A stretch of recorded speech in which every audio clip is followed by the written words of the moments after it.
from the Department of Agriculture. He deals with the invasive species. The big issue on Hayden Lake, of course, is the invasive species.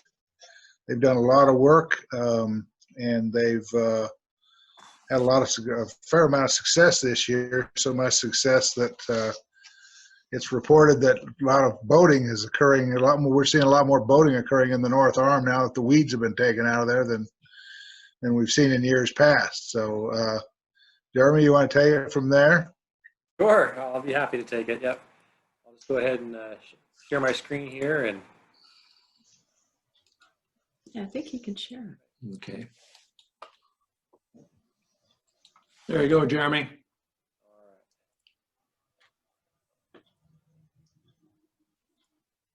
Excellent. Okay. So thank you for that lead-in, Jeff. I really appreciate that. We have been doing a lot of work on Hayden Lake, and we're finally starting to see some of that starting to pay off just a little bit. And I've appreciated all of the input and everybody's time that they've taken to pull me aside at the various meetings and tell me the history of their history with Hayden Lake and what they've seen with the invasive weed situation on Hayden Lake. So what I'm going to try to do tonight is just try to keep it very short and go through this really quick and just kind of really talk about what's been going on this year in Hayden Lake, because as I'm sure everybody's aware, it's been a unique year, and that's created some unique challenges for us in a working environment as a state agency to continue to be able to provide the necessary service that you guys need. Just because we all stopped going out doesn't mean that the weeds stopped growing and took a break. So it was our turn to really sit down and take a closer look at what's going on. So I'm just going to do a quick recap of what's happened already this year and what's upcoming here before the end of this 2020 season. So first and foremost, as you heard Jeff describe earlier in his State of the Lake address, we know the North Arm is a problem area. As you heard him describe the nutrients that are available there that are great for not only algal blooms, but also for plant growth. We've had two main species that have been the main repeat offenders in that North Arm area, which has been curlyleaf pondweed and Eurasian water milfoil. Curlyleaf pondweed comes up thick and heavy in the spring and fills the lake, and then as soon as it starts to drop off in July, that's when the Eurasian water milfoil will then come up and then take its turn in the sun until early September. So we've kind of changed our practice on how we're doing treatments in that Northern Arm, just trying to do more to pull these invasive plants out while trying to keep as many of the native species in that area as possible, because that's what's going to help keep help outcompete those invasives from coming back and reestablishing if we have a healthy native plant community. So in 2019, we started this with the first Eurasian water milfoil and curlyleaf pondweed targeted treatment. It was a series of 3 treatments over the course, starting in about April and May, June, and July. We had 3 consecutive fluoridone treatments, and then we've got a lot of feedback on that. First and foremost being that we didn't quite slow down the curlyleaf enough, where it still reached the top of the surface of the water, and then we then had some follow-up issues, but then we never saw any milfoil come up later that same season. So then we started to notice there was something going on that was helping us get rid of this curlyleaf pondweed. And then this year we did do a spring treatment. We switched chemistries to a 1 application method rather than having 3 consecutive treatments, which means 3 different restriction periods for water use and things of that nature. We want to try to be a little bit more understanding of the use of the water up there, not only for recreation, but for drinking water and irrigation as well. So we switched to the Gallium SC or Panoxylum herbicide this year and had 1 treatment there. And I'll just kind of give some quick background information on that. Our main, if you don't know what curlyleaf pondweed is, welcome to the lake. It's curlyleaf pondweed's been a repeat offender. The main things that you see with curlyleaf pondweed is these very, very tight, wavy leaves. And then they're very, very thin. They stay pretty much the same size all the way out from the stem, all the way out to their tip. We do have a native plant that's very, very visible right now in the north arm of the lake that has waves in its leaves. They're not as tight as these ones are on the curly leaf. However, they do have a wave in them. The other thing is these are anywhere from a 1/2 inch to 3/4 inch wide. The native big leaf pondweed can be 2-3 inches wide on those wavy leaves. And you will see that out in the lake, and it is out there. It does grow in good stands because there's plenty of nutrients for them to grow, but they're helping to keep these invasives out. The other structure that we really focus on is these little pine cone-like structures on these curly pondweeds. This is known as a turion. Basically, think of it, this is what we're fighting. So, next slide here. What we did last fall was we went out to see how, where is the turion count the highest in the water. And this is just a graphic kind of showing where's those areas of highest content of curly leaf turions. This is. Do you want to ask him? I think he just crashed. Am I crashing here? Yeah, you're crashing, Jeremy. Oh. I'm sorry. There we go. I've got kids sharing the internet, so I've just kicked them off. I apologize. So, anyway, so this is just a quick graphic of where those turions are heaviest in the north arm of the lake that we've been fighting. And so this is this year's curly leaf pondweed treatment. This is about 269 acres of treatment area where we found that the curly leaf to be growing actively.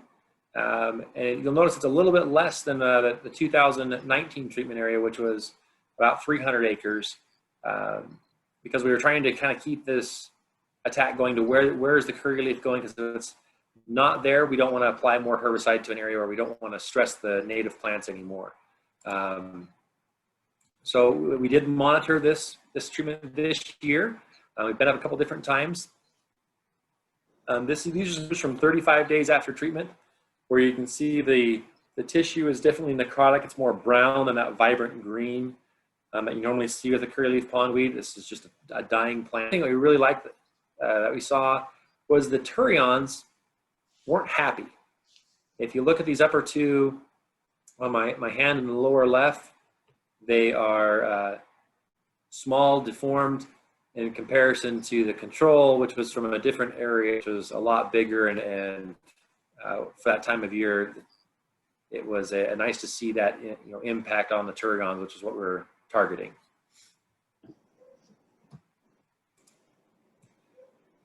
This is going to be a continued effort for controlling curly leaf in the north arm. We have a lot of turions in that lake bed that we've got to kind of think of it like a seed bank. It's going to be something we're going to be fighting for a while.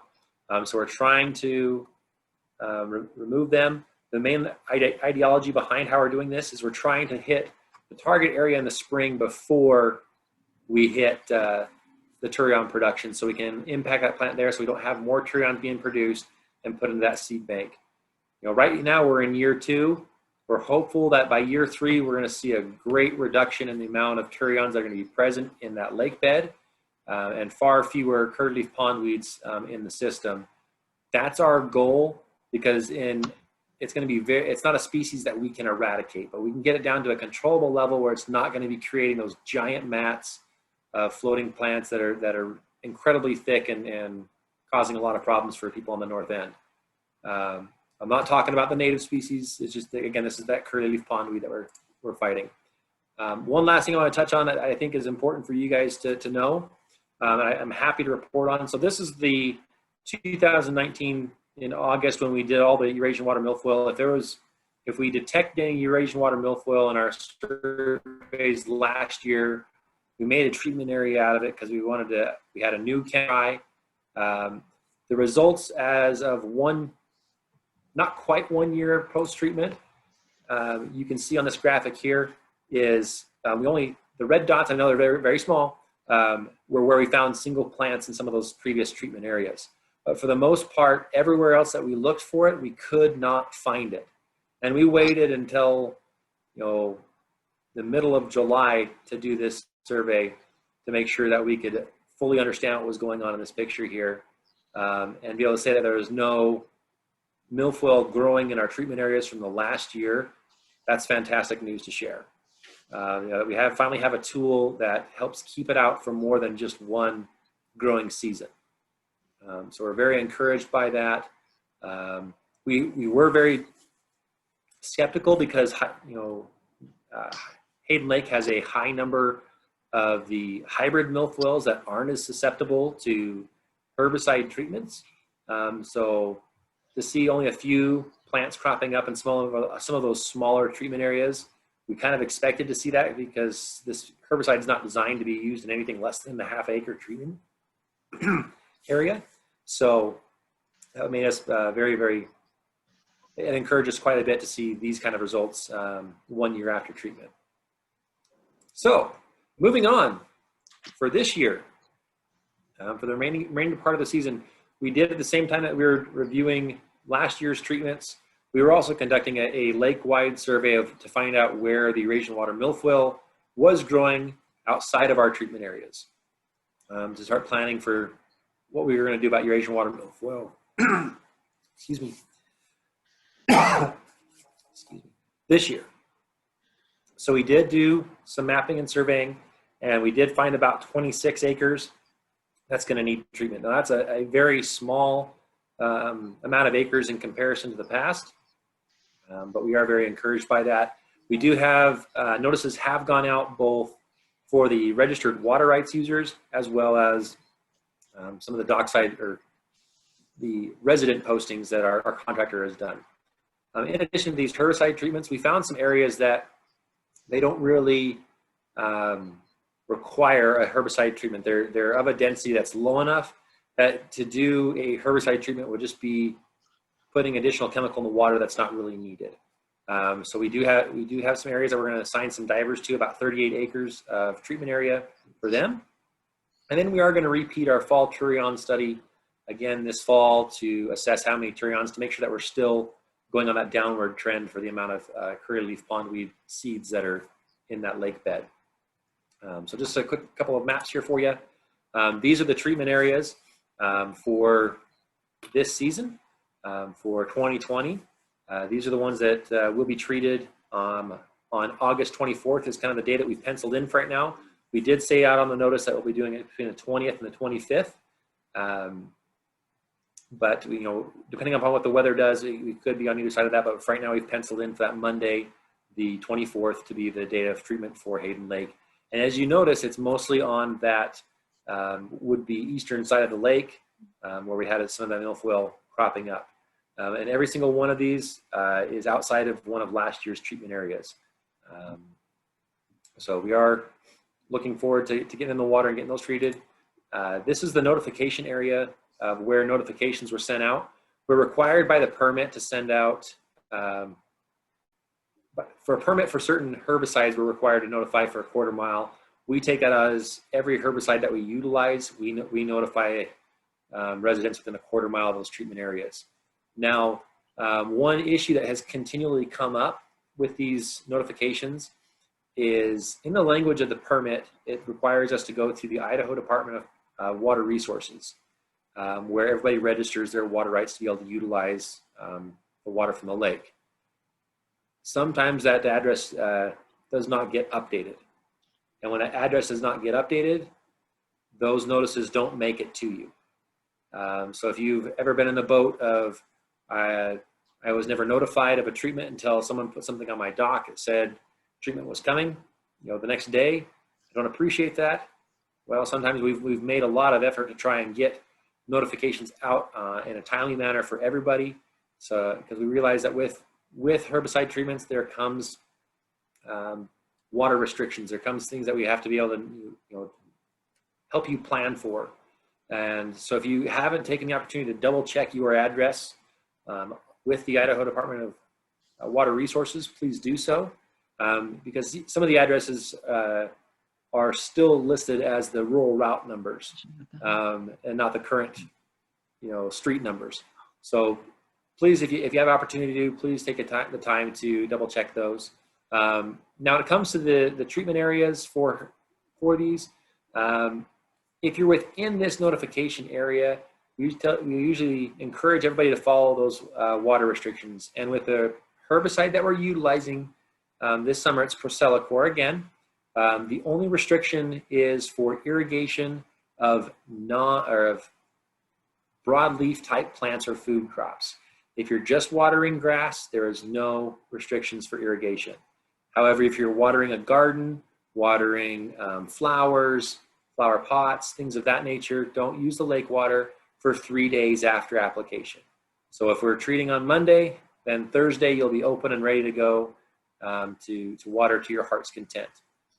This herbicide moves out of the system very rapidly.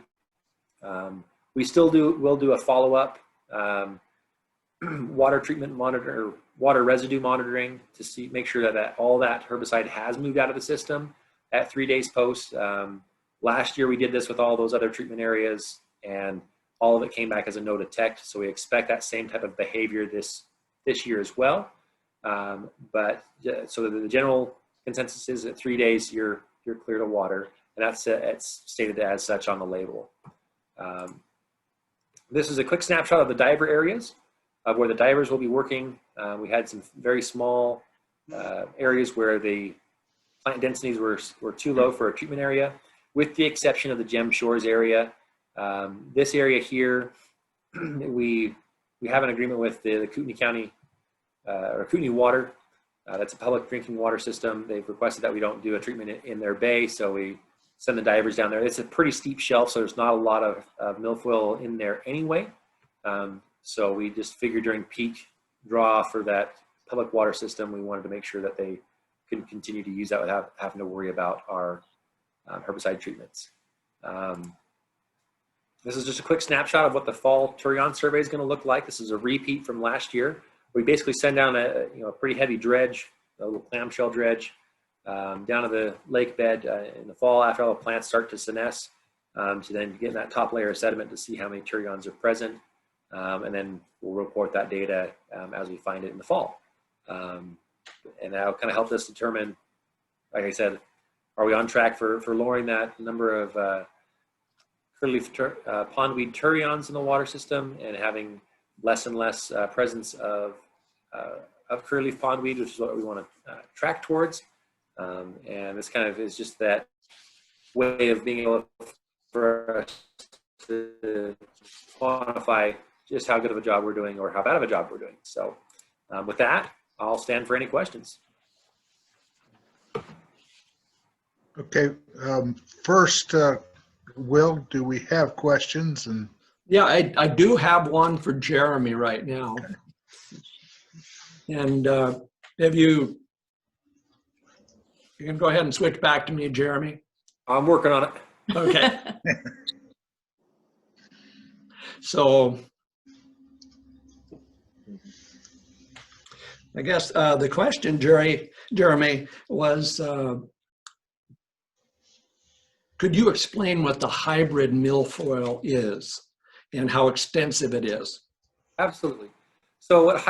So when Eurasian water milfoil is introduced into, in this case, Hayden Lake, there was all a presence of the native northern milfoil.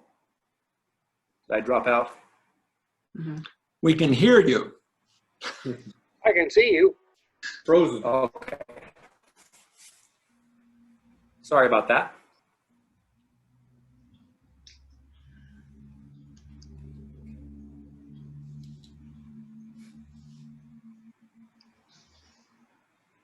okay. Okay. Was it recording when Jeremy was host? Yeah, it was. There we go. Okay. There we go. I'm back now. So in regards to the hybrid milfoil, it's basically a combination of our native northern milfoil and the invasive Eurasian water milfoil. when those two have cross-pollinated, if you will, and combined, they've taken certain attributes of the invasive and certain attributes of the northern. And what we've typically seen has been, it takes the hardiness of the northern milfoil and the quick spreading of the Eurasian water milfoil. And when it does that, it changes enough of the chemistry of the plant that certain targeted systemic herbicides will not work as well on the hybrid milfoil as it does on what's known as a true Eurasian. So it's created a lot of problems, and Hayden Lake has been the case study for hybrid milfoils for a number of years. There's been a lot of studies that have gone on in Hayden specifically. I think it's been documented that there's probably 7+ different varieties of the hybrid milfoil. So it's a difficult one to fight. But what we've been encouraged by is seeing control on both the Eurasian as well as control on the hybrid milfoils, which has been very encouraging to see with these Procelliflor treatments. Okay. We have one more question. We have another question for you here, Jeremy. Can homeowners coordinate to have your divers removed from our dock area? And that would be increasing the scope, but the homeowner pays the additional cost. If not, can you provide the name of the diver? So the name of our diver is a statewide contract. It's Matt Lawrence, and his name of his company is Aquatic Weed Solutions. He's based there out of Coeur d'Alene. And when he's on our contract, it's very, very stringent that we prescribe a specific area. They go work that specific area, and then once they're done with us, they're off on their own. So if you wanted to utilize him to remove any other vegetation, because when he's working for us, we are very specific in saying, this is the species that you're targeting. We want you to remove this and nothing else. I swam in Hayden Lake, and anything that touches your leg feels like seaweed, and you don't like it. And I understand why you clean around your dock, and so that's a few more species. But when he's on our operations, we're very specific on our contract on how he performs his work. So unfortunately, I can't increase that scope to have him do around the docks. But if you want to utilize him, he will be in that area, and please feel free to do so. He just probably won't stop while he's working on our projects. He's pretty tight on that. So, okay. Nothing more for you at the moment, Jeremy. excellent. Thank you, Thanks. Jeremy. Thank you. Well